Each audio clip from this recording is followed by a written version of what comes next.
Thank you for joining to the SCP Community Days. My name is André Conda.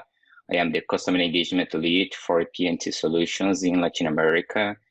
The goal of these live sessions is to inspire and share the Petrobras use case. I wanted people to know what they can do it on SCP Cloud Platform. I would like to introduce to lead the sessions Gerald Megali, Department Development Manager for President's Finance, Governance, and Institutional Relations, and Igor Rigotti, who is the Manager of Software Development for Corporate Areas. You are excited to see this session and be sure to stay afterwards. So please enjoy the session. It's on you, Geraldo. Right, thank you very much, Conda. Hello, everyone. I hope you're all doing well. My name is Geraldo Megali. I work for Petrobras as Department Development Manager. Before I start, let me thank everyone at SAP Brazil, especially André Conda, for this great opportunity. I'm pretty excited. I also like to thank Luis Antonio and Igor Rigotti from Petrobras for allowing me to have this session. I'd also like to thank all of you for attending it. API management is something I'm very fond of, and today we're going to talk about API management as a central component in a multi-cloud environment. So first, here's our agenda. I'm going to do a quick introduction so you guys get to know us a little better. Then I'm going to give you guys my 2 cents of what an API is. Then we'll talk why you need to manage it. After that, we're going to talk specifically about SAP Cloud Platform API management. And to wrap things up, I'll show you some of our most popular use cases. So who are we? At Petrobras, we are a publicly held company operating on an integrated basis. And specializing in the oil, natural gas, and energy industry. We have some interesting numbers in here. This was updated on April 2020. So we have like $27 billion in investments. Our net profit is 40 billion reais. Today we have 13 refineries. Our vessel fleet is of 128 owned and chartered. We have 5 biodiesel plants, 1 photovoltaic solar power plant. So we have some really amazing numbers in here. This is a pretty interesting fact that I'd like to show you guys before the presentation. We have a high productivity of the Presalt if you compare it to the numbers in 1984. In 1984, we used to need 4,000 producer wells to reach 500,000 barrels per day. In the Presalt, we have tripled that production volume with only 77 wells.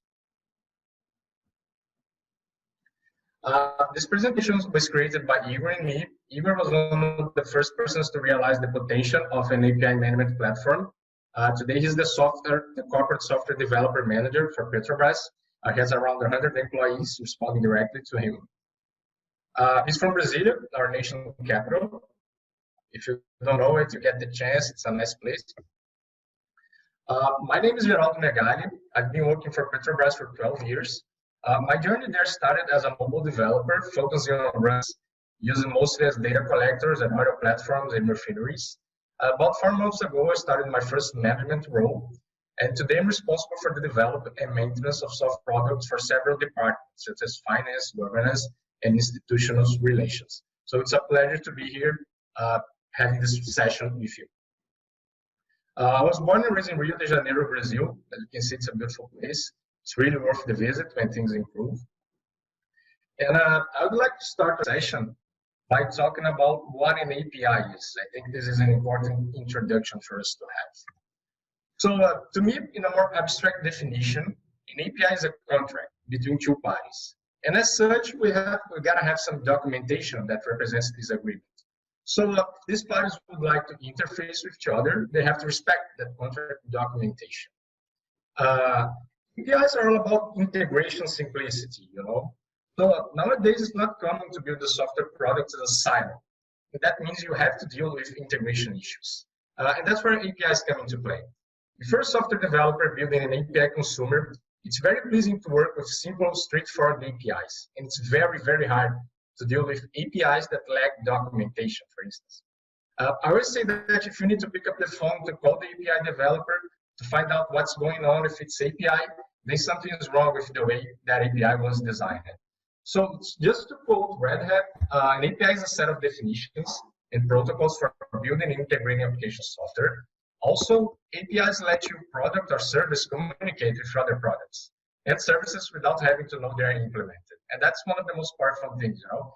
You can get the job done without knowing if you're using on the back end Hadoop, SQL Server, Oracle, Elasticsearch. If the API was well designed, the API consumer won't ever need to know how the infrastructure was implemented. Now, since we understood what an API is, why do you need to manage it? You know, why it's not as simple as you create the API, you tell someone who wants to consume it, and that's it. So we're going to talk a little bit about that. About talking something that I call the API level of tower. You know, today we have several different technologies that you can use to create an API from scratch, and not to mention legacy APIs, which will always be around. So if you're an API consumer, it can get complicated really fast. For example, to achieve your integration goal, you might have to authenticate using OAuth in a SOAP protocol. Then you consume some information using level 2 REST architectural style. That means for the API consumer development that you need to speak different technologies, you know, and that can be really tough. This is a comic strip that applies like in all of the computer science industry.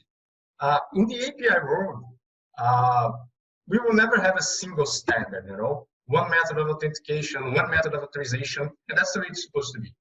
You have situations that you just have to use SOAP because it's too expensive to update it to a newer integration technology. And that strip is all about the proliferation of standards, you know. So it doesn't matter in what, it can be in character encoding, API chargers. You have like 14 competing standards, and then two developers go, 14, oh, that's ridiculous. We need to develop one universal standard that covers everyone's use cases. And the other developer goes, yeah, let's do that. Everybody's going to like it. But in the end, what you have are like 15 competing standards, you know. And that's the way we are at the API ecosystem. We'll never find a silver bullet for that. So we need to find another way to provide standard interfaces and make the API consumer life easier. Let's talk a little bit about the REST architectural style. The term was coined in 2000 in a doctoral thesis by Dr. Roy Fielding. And a lot of people think it's a protocol, but it's not. It's an architectural style. And that means you won't find strict rules about it that you need to follow. You find a series of guidelines. And that is one of the major reasons that you have so many different REST implementations. I mean, everyone who designs an API on top of HTTP thinks they are RESTful. But the Richardson maturity model is something really interesting because it tries to organize what is REST and what is not. So at level 0, we have the most primitive way of building your service-oriented architecture application. It's basically the swap of pods, the swap of plain old XML.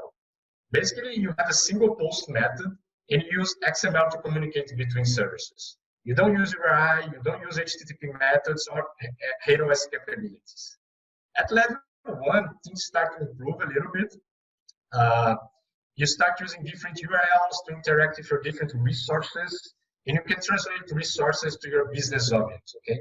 But you still can't use verbs in the URI, like create user, update user, get user, and that is not something very good in a RESTful API.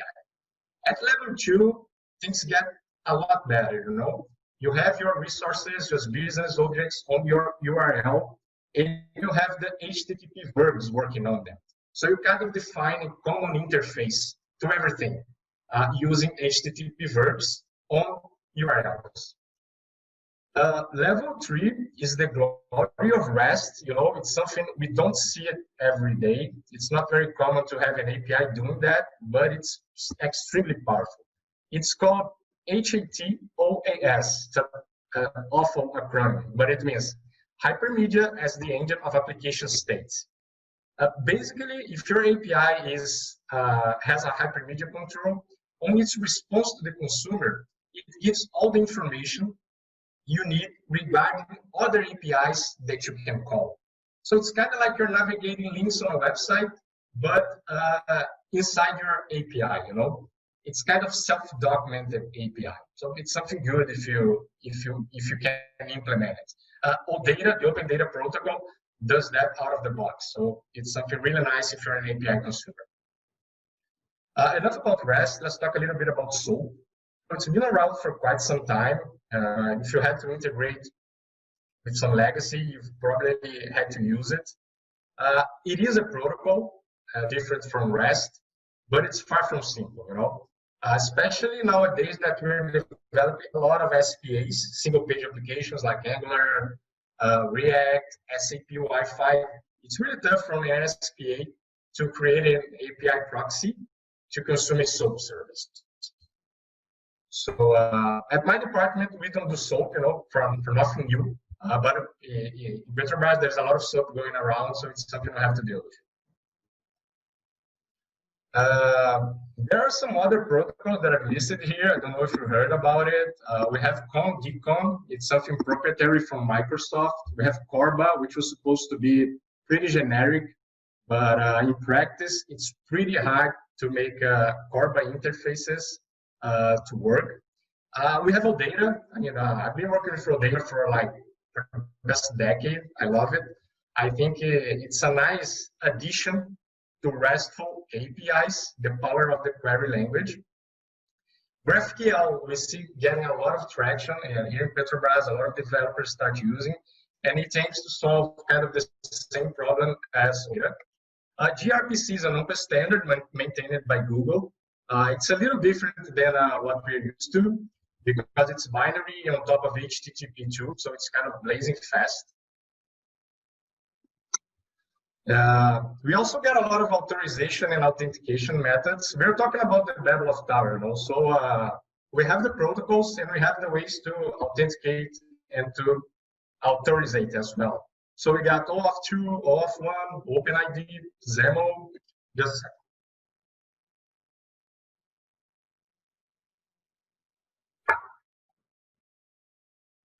So we're talking about the tower of Babel. So let's see this example. We have Angular apps doing SOAP, doing level 0 sum of blocks, doing gRPC, React doing the same thing.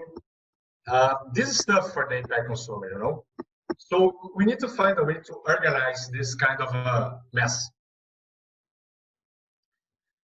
And the way to do it is to have a standardized interface. So if you have an API management as a new layer between your API provider and API consumer, you can transfer the responsibility to the interface with all these different protocols, and the API consumer doesn't need to worry anymore. Let's get all of this responsibility to the API management. So the interesting fact is that this new layer is kind of an organized man in the middle. So you take responsibility from one side, put it in the other, and everybody gets happy. Besides the standardized interface, we also have some common requirements regarding APIs. So let's take a look at analytics, security, and monetization. Now, I'm going to ask you guys a question. Imagine you're in your elevator and your manager or your CEO gets in with you and he says, say, developer or architect, which one of your APIs is more error prone? And you know he expects a direct manager to call every single API developer in your company to start monitoring APIs, to generate a spreadsheet at the end of the day. He expects something like this.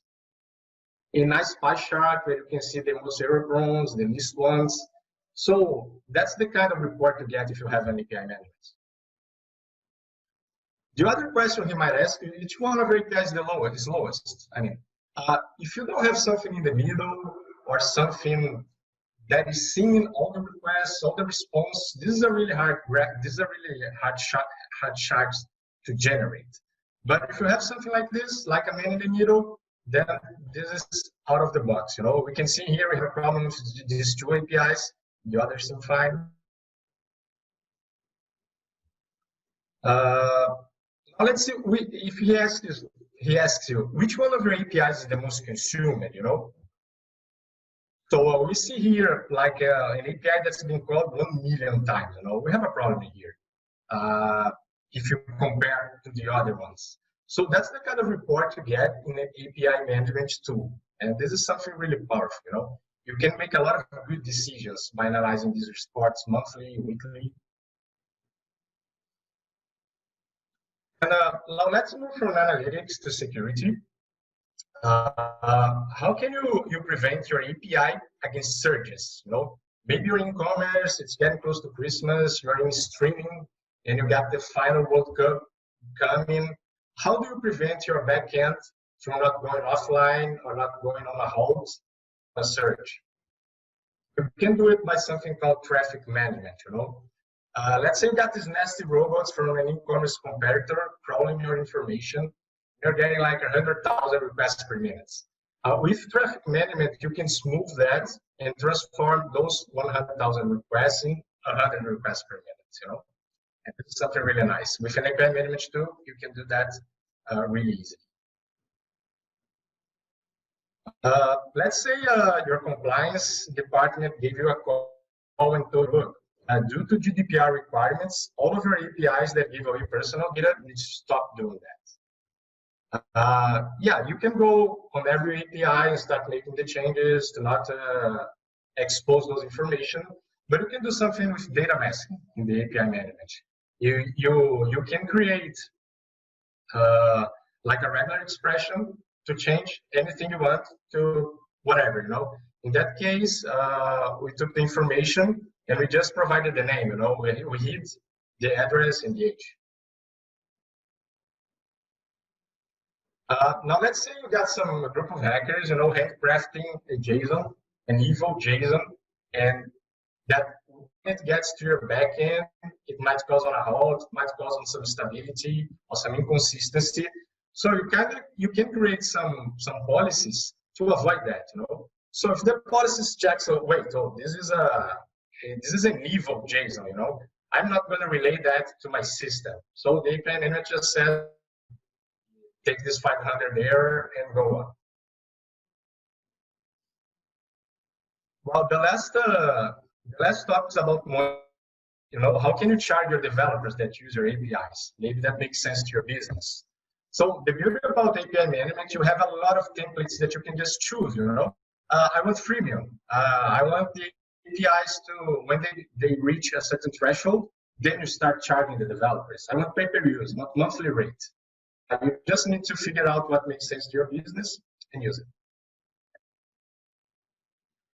So just a quick recap. These are the 6 major reasons why you need an API management.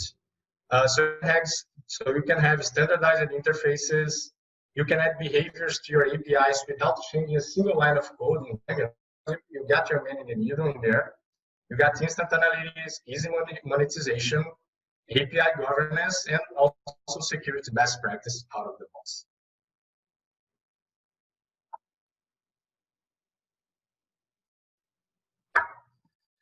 And talked about API management in general. Let's dive into SAP Cloud Platform API management. So the idea that at Petrobras, the SCP API management sits between client applications and our system of records, you know. System of records are any backend system like ERP, or Oracle databases, or data lakes. And since our entire business depends on their data and the functionality, they need to be rock solid, you know. They do not change very often, and when they do not change very quickly. But nowadays we have agile everywhere, so every user expects that technology, expects constant changing. Our clients expect that from our IT department. But we can put the system of records in danger. So we kind of stack layers on top of it so we can protect them. And this is what SCP API management is doing for us. It's sitting between our front-facing applications and our systems of records. So let's dive into some basic concepts about SCP.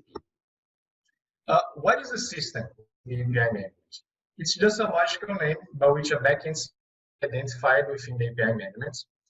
For example, let's say you have an API to a SQL Server database providing personal information about your employees. That would be a system in SCP.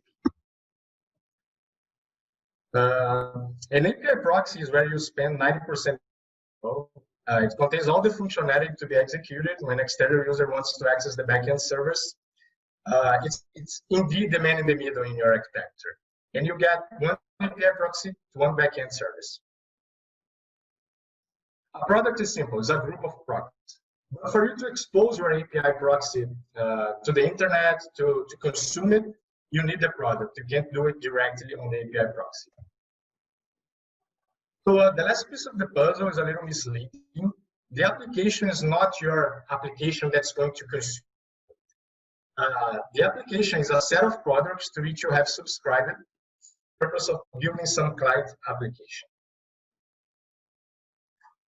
Now, the heart of API management is proxy and API policies. So a policy is used for you to add some kind of behavior to your request and response flow. This agreement represents your request and response flow. If you'd like to add some behavior before the request is sent to your system, you do it on the top line. If you'd like to add that behavior after the response is sent, but before that response reaches your consumer, you do it on the bottom line. Now let's look at some example policies. The access control is really interesting because you can control access to your API by defining a client IP or an IP range. The spike RS is the one I like the most. It protects against traffic surges with the rate element.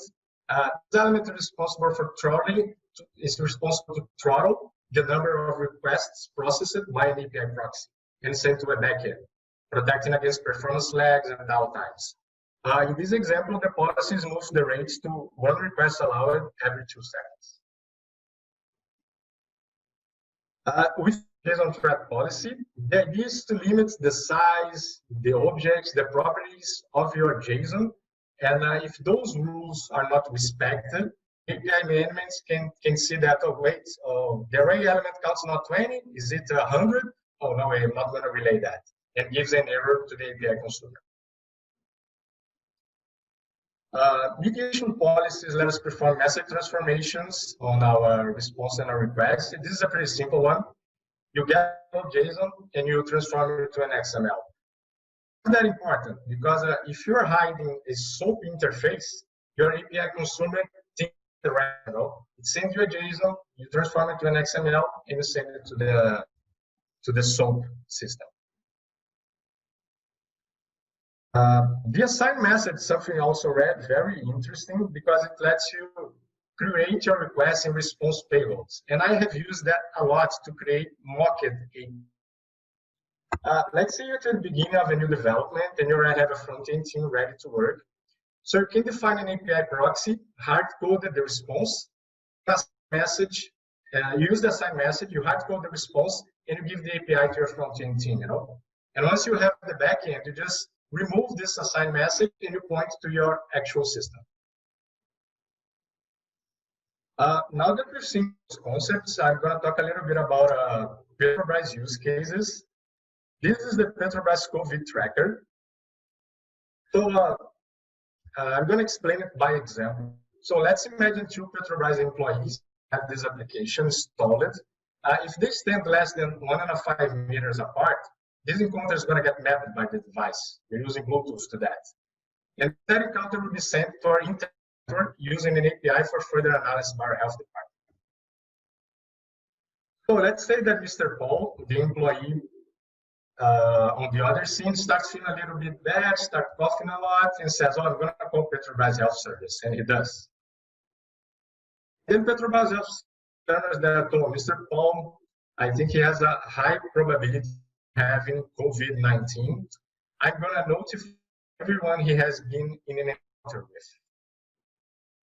And when the services department does that, everybody that was 1.5 meters from Mr. Paul is going to get notified. Oh God, person you haven't been in touch with might have COVID. And the person goes, oh, I better go wash my hands, do the sanitization, and all that.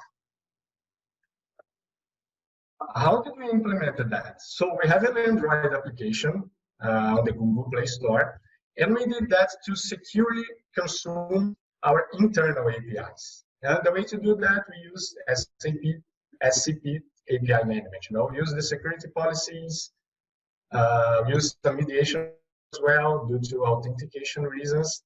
But the thing is, we already had a secure connection established from the internet to our internal network, and we just kind of reused that. This is a use case called Petrobras Divestment Project Offer. So let's say at Petrobras headquarters in Janeiro, Brazil, decision is made, by top management. Okay, so we are going to sell asset A by November 2010. Let's make a statement. Somewhere in the UK, some hedge fund, some other oil company goes, oh my God, Petrobras asset A. I think it would be a good idea to make an offer. How can we do that? So the way to do that is by a web application that we created in SAP Wi-Fi at our new environment. And the potential buyers, they submit their offer in that application. And through API management, we make this offer get into another system on our internal network so that Petrobras can look at the offer and make the decisions it needs to make. This one is our popular use case, but I'm not going to go into a lot of details on it. I'm just going to show the architecture. This one we needed to expose some mainframe information to a SAP Wi-Fi in a portal SCP Fiori launchpad. So we have the mainframe, we have the portal on the internet. Now we're going to get connection, In order for that to work, we needed to authenticate in a SOAP service in our internal network, and then consume some information in our mainframe connectable data. So this is kind of the Tower of Babel, a lot of different technologies, a lot of different ways to authenticate. And to the consumer, it was as simple as calling two REST level 2 interfaces because we had API management in the middle.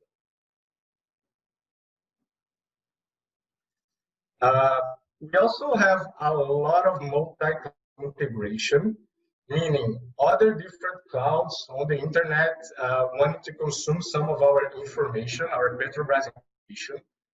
We have a React app using Firebase to notify those users of the COVID app tracker.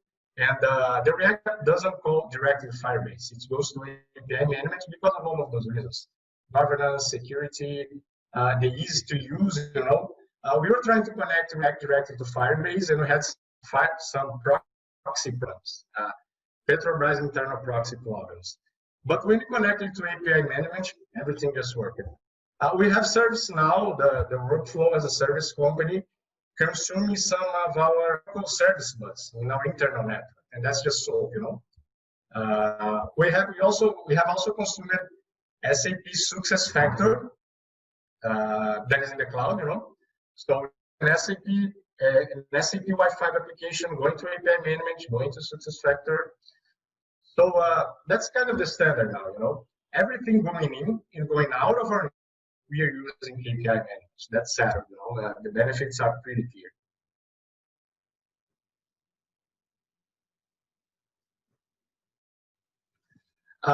This is something really nice, we're starting to use a lot of SCP Portal sites, and this is something we have made to our employees to do a return work. So the interesting part in here is because we just show our institutional relations area how to use it, and we said it's yours. We empowered our clients to use our technology to do what they're good at.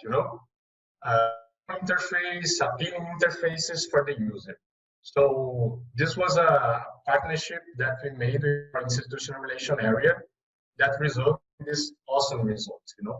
We're really happy. So a little bit about the numbers. Last month we had 540,000 API calls just last month. Since we implemented like a year ago, we have millions of API calls done. We have 48 API proxies. We have around 10 products and 9 applications, So API management is something that it's getting the taste of Petrobras developers. It's something that if you need an outside connection, we're probably going to get a call asking how can. A lot of information, right, guys? Before I finish my presentation, I'd like to try to do a debug of a proxy, which is a topic I haven't talked about. you configure the policy, you configure the API proxy, and it doesn't work. What do you do? So I'm going to stop sharing so I could log into SCP API Management, and I'm going to show you guys. Just give me a few seconds.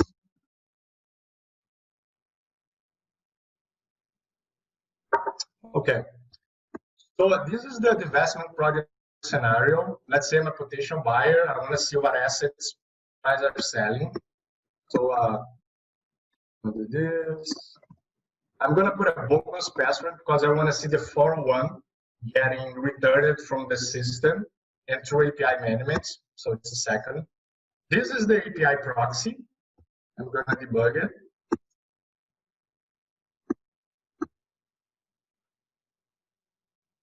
Okay, let's do it.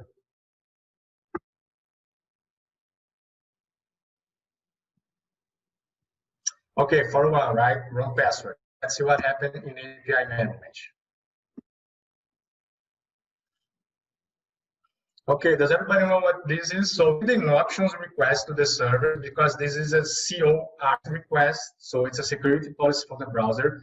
The option says, so server, what can I do with your endpoint? And the server says, oh, you can issue post requests.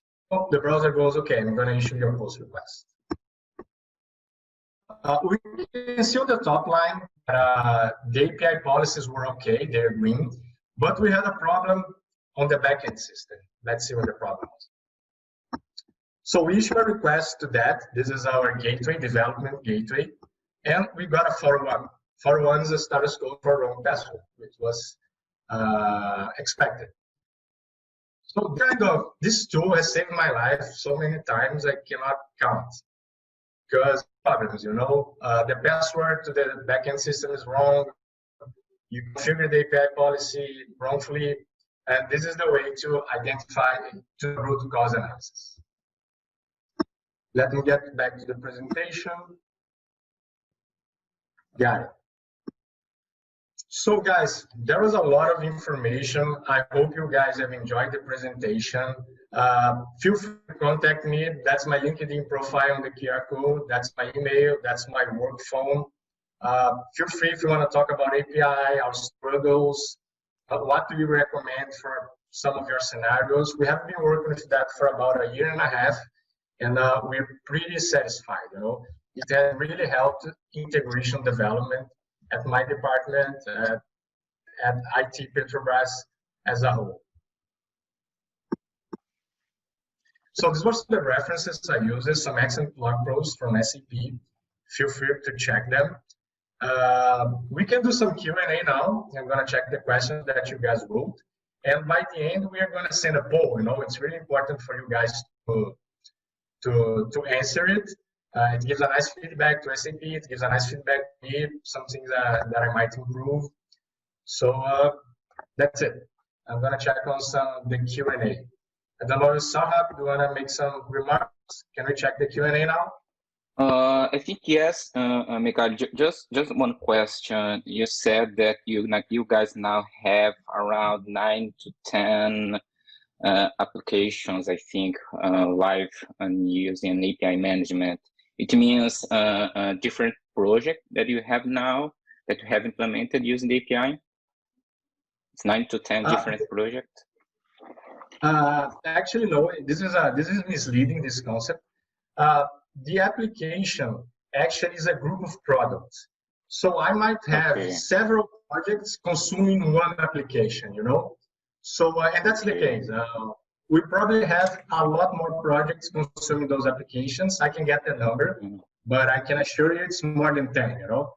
I don't think we reach up the hundreds, but it's going to be something between 20 to 60, in my opinion. 20 to 60, okay. Thank you. We have some questions in the Q&A. So everyone, if you have any question, please using the Q&A button, okay? So Miguel, I don't know if you can see the questions. Feel free to select. I can see it. I have one from Gregor Wolf. What's your approach? I'm going to answer it live. The question is, what's your approach to centrally manage rules and policies across different APIs? Excuse me. So in API management, you can create like a reuse policy, you know, like you do when you're doing object-oriented or when you extract a method to make it more generic. So we can do that on API management. So you get an API policy that you're using hundreds of API proxies. So you kind of abstract that and it works fine. I have a question from Andreas Prolifche. Sorry if I misspelled that. Have you considered an alternative API management platform, by the way? We are studying something for the scenario inside Petrobras network, you know, because as I said, this is awesome if you want to get out of Petrobras network to the internet and to the internet to Petrobras network.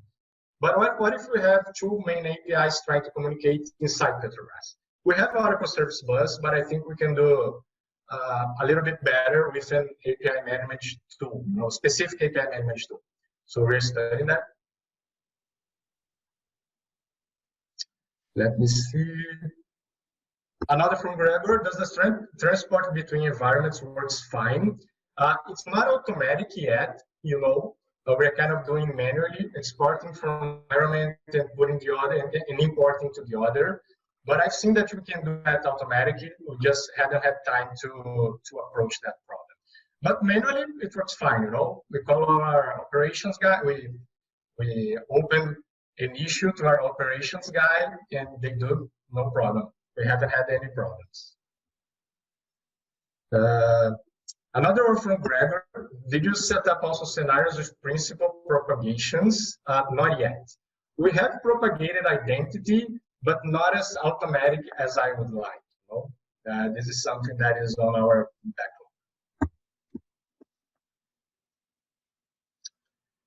backlog. Oh, okay. So Gregor just made a remark. I think Andreas would like to know if you tested API management tools from other cloud providers. We're just starting to do that. We're going to test from AWS and Azure, but no, we haven't started. So this was the only one that that in my department we use. I guess that's it for the questions. So guys, I have another one, Miguel. Okay, I have another one. Did you use a partner or a SCP consultant, or did you guys implement by yourself the API management on Petrobras? We've had help. We had a lot of help from SAP partners. We had this wonderful session. I think it was a 2 to 3 day sessions with SAP partner, where we saw a lot of scenarios for API management.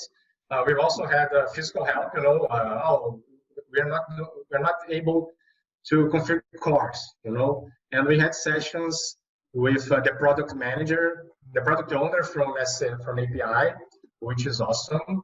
So we've had help. You know, we made a nice partnership with SAP to be able to accomplish all that you have seen here.